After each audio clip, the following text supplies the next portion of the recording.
Horror Story Fever. Judul: Horor di Ruang Meeting. Saat ini Bayu sedang memiliki posisi paling teratas di perusahaannya.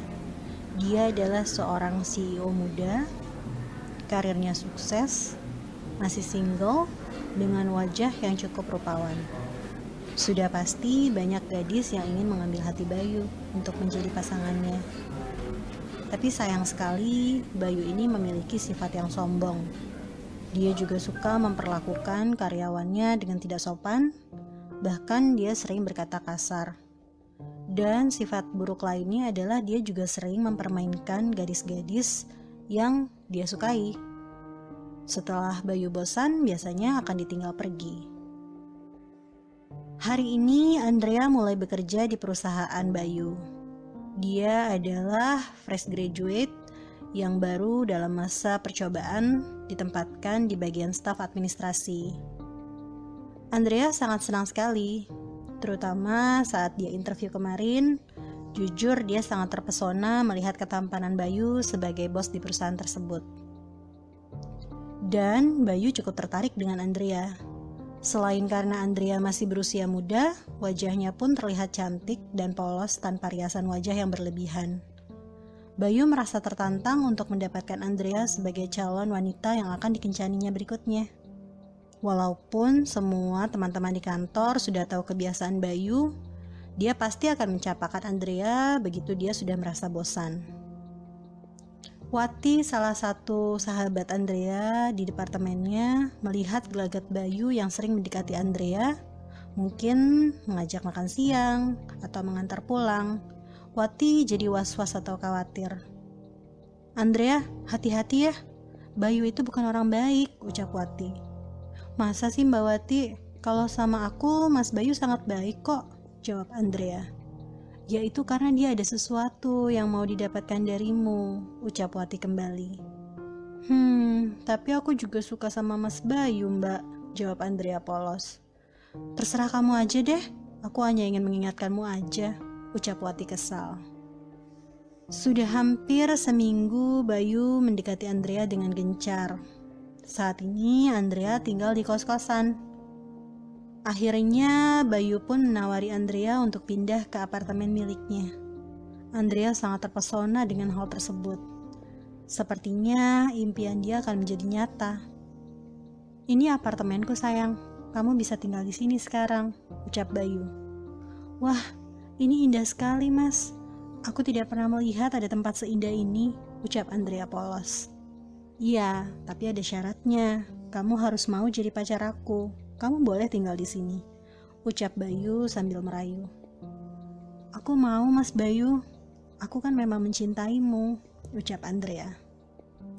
Hampir 6 bulan berjalan, Bayu dan Andrea sudah menjadi gosip santer di seluruh kantor. Kemanapun Bayu pergi, Andrea pasti ikut. Padahal Andrea kan bukan sekretaris pribadinya. Bahkan Anita yang menjadi sekretaris Bayu pun tidak pernah diajak kemana-mana. Tapi tiba-tiba sudah beberapa hari ini Andrea tidak masuk.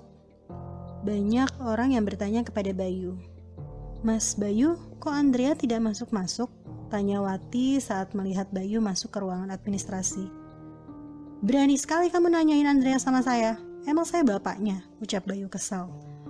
"Maaf pak," jawab Wati sambil tertunduk. Dan akhirnya sudah genap hampir sebulan lebih Andrea meninggalkan kantor tanpa kabar. Bayu membuat berita bahwa Andrea patah hati karena diputuskan olehnya dan langsung pulang kampung. Bahkan saat ini Bayu sudah memiliki kekasih baru namanya Paula. Biasa, anak magang baru di kantor yang masih berstatus anak kuliahan. Seakan-akan Andrea sudah tidak penting lagi dalam kehidupan Bayu. Hari ini presentasi penting bagi perusahaan. Semua CEO dari seluruh Asia akan datang dan juga investor penting perusahaan akan diundang. Semua berkumpul untuk rapat tahunan guna membahas target dan kinerja perusahaan untuk tahun yang akan datang. Bayu dikenal memang sangat pintar untuk melakukan presentasi. Bahkan semua ucapan Bayu akan membuat semua direktur dan investor juga pemimpin dari kota lainnya akan sangat kagum dan puas pada hasil kerjanya. Dia sedang menjelaskan presentasi. Tiba-tiba saat di tengah-tengah presentasinya, semua orang mendengarkan Bayu dengan serius. Tapi wajah Bayu terlihat pucat dan matanya melotot. Dia gemetaran, seakan-akan dia melihat sesuatu yang sangat menakutkan. Dia terdiam dan tidak bergerak sama sekali. "Pak Bayu, apakah Anda baik-baik saja?" tanya Pak Thomas. Tapi Bayu tidak menjawab sama sekali. Dia hanya melihat dan tidak bergerak. Tiba-tiba Bayu teriak, "Andrea, maafkan aku," teriak Bayu. Bayu melihat sosok Andrea berdiri di tengah ruangan meeting, menatapnya tajam. "Andrea, kau sudah mati," jawab Bayu. Semua orang melihat kejadian ini dengan aneh. Tiba-tiba lampu ruang meeting langsung gelap gulita. Layar presentasi yang tadi mati kembali menyala. Tapi aneh sekali, gambar yang ditampilkan di layar langsung memutar seperti gambar video. Dalam gambar tersebut terlihat wajah bahagia Andrea dan Bayu saat masuk ke apartemen. Dia langsung menyambut Bayu dengan ciuman di pipi kanan dan kirinya. Bayu pun terlihat memeluk Andrea. Dan Andrea membisikkan sesuatu di kuping Bayu. "Apa? Kamu hamil?" teriak Bayu sambil melepaskan pelukan Andrea. "Iya sayang, kenapa kamu marah? Harusnya kan kamu merasa bahagia. Kita harus segera menikah," tuntut Andrea. "Menikah? Kamu pikir kamu tuh siapa? Aku tuh seorang CEO. Kamu gak pantas jadi istri aku. Harusnya kamu pintar dong. Kenapa sih kamu bisa bodoh kayak gini sampai kamu hamil?" ucap Bayu. "Apa? Bodoh? Jadi maksud kamu permainin aku selama ini gitu? Aku tuh benar-benar mencintai kamu, Mas," ucap Andrea. "Cinta? Kamu tuh benar-benar bodoh ya, Andrea.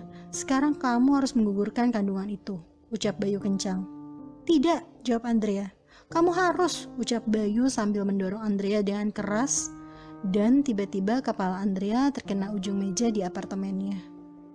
Andrea tidak sadarkan diri. Bayu memeriksa kondisi tubuh Andrea masih bernafas. Dan Bayu pun mengambil bantal dari ruangan kamar dan kembali ke posisi Andrea. Ditekan bantal itu ke wajah Andrea dan Andrea sempat sadar dan berontak. Tapi tiba-tiba Andrea pun hilang dan dia merasa lemas. Sampai akhirnya Andrea pun menghembuskan nafas terakhirnya. Sontak semua orang yang berada di ruang meeting tersebut diam. Menyaksikan adegan tersebut, mereka tidak percaya bahwa Bayu, seorang CEO perusahaan mereka, bisa berbuat sekejam itu. Saat sadar, Bayu ingin melarikan diri dari ruang meeting tersebut. Tetapi Pak Thomas segera menahan supaya Bayu tidak dapat pergi kemana-mana. "Tidak Pak, itu tidak benar, tidak benar." "Baik, nanti kamu bisa jelaskan di kantor polisi saja," ucap Pak Thomas geram dengan kelakuan CEO-nya tersebut.